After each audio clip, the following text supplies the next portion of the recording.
It's the day before Thanksgiving. I also wanted to talk about Thanksgiving. You know, just about giving thanks. There's an interesting piece. It's one of the 5 or 10 most forwarded articles on the New York Times right now about being grateful. And what they found was that, well, first of all, they've actually identified a gene that tends to cause people to be more grateful. But, you know, one of the things that we've learned really just in the last decade or so in a big way about genes is that genes can be turned off or turned on. Just because you have a gene doesn't mean it's active, right? It has to be what's called expressed. And then, of course, there are mutations, variations on the genes, the individual alleles, the individual, pieces that make up the gene that define how it functions. But what we've known for a long, long time, I remember talking about this on this program, maybe a decade ago. It's probably been that long since I talked about it.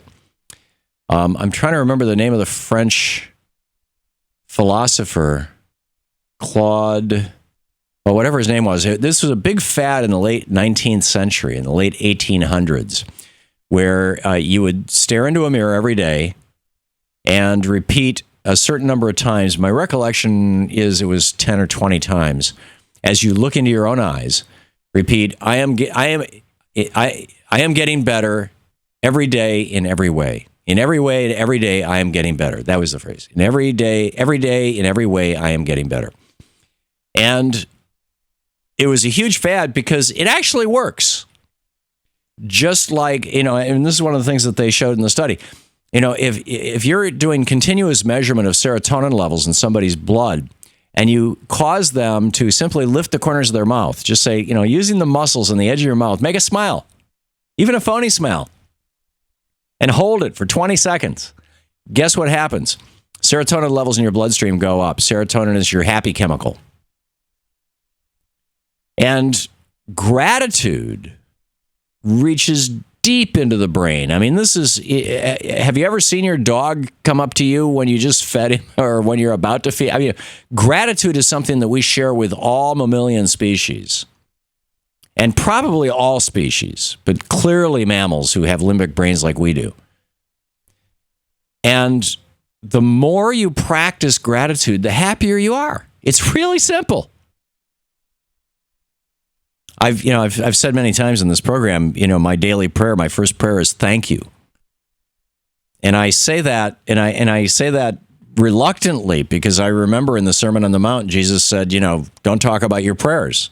If you talk about your prayers, then God's not listening. It doesn't matter. You're doing it for, credit from other people rather than doing it, as an act of, sacred contrition or whatever. But I talk about it because it has so influenced my life. It has so affected my life. I discovered this when I was in my teens, I guess. And in fact, I'm not even sure I discovered it. I think my mother may have taught it to me. My mother used to, when I was a little kid, my mother used to come and listen to me say my prayers every night. Now it's just the Lord's Prayer, but sometimes she would expand on it and things. And she was a very grateful person and constantly prayed prayers of gratitude. And the point is, whether there's anybody listening to these prayers or not, doesn't matter. The process of causing yourself to experience gratitude. I mean, literally just walking down the street, looking up at the sky and going, wow, what a beautiful day. Thank you for this life. And the other day I was walking down the dock and I was going through my little prayer list and it suddenly hit me. It had been a long time since I had thanked my ancestors. And so I'm like, every day I speak to my dad and to my mom and to Godfrey Mueller, but I thought, it's been a long time. And so I'm like remembering my parents, my father's mother and father, my father's grandparents, my father's parents, my grandparents, who I remember, and my mother's grandmother, who I remember. Her father died when she was only 13 years old, so I never knew him.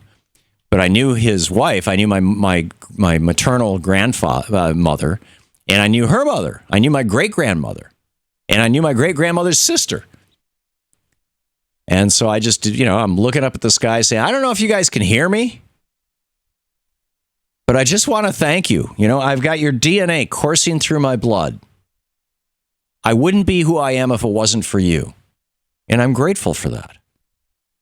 And then that started me thinking about societies that engage in ancestor worship. And you know, we view ancestor worship as kind of this, you know, many Westerners view it as, you know, some sort of weird, archaic, ancient in a bad way, you know, something ignorant people did, thinking that their ancestors, you know, were keeping watch over them somehow. And, you know, in Japan, there's one day of the year, I was actually in Tokyo one day when they did this, where they make these little paper lanterns and they put a light in them and they put them out in the rivers and let them drift off, and as way of sending thanks to their ancestors.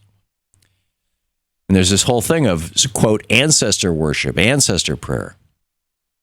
And it suddenly hit me, I'll bet that that's actually a highly functional thing, sociologically and psychologically. I bet it's really healthy for those people in those societies to think about their ancestors. And frankly, you know, as the father of 3 children, I wouldn't mind if my kids occasionally felt gratitude toward me, you know, even if I'm not around. But I think that it's the most important thing is just the idea of recognizing that we're interconnected, that we've got this long lineage. As we celebrate this day, I mean, you know, we can spin Thanksgiving several different ways. We can spin it as, you know, the beginning of the genocide of the Native Americans, and it certainly was.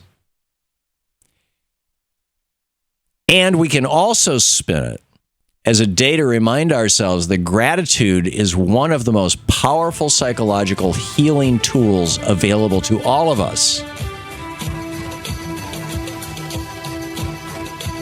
And what can I say? Just, you know, as a human, as a former psychotherapist, as a talk show host, as an author, as, you know, just as your friend, let me suggest that you come up with some opportunities today to express gratitude, whether it's to the sky or to an old friend. To watch more clips from our programs, hit the Watch More Videos button over here. And please be sure to hit the handy-dandy subscribe button so you'll always be up to date. Tag, you're it.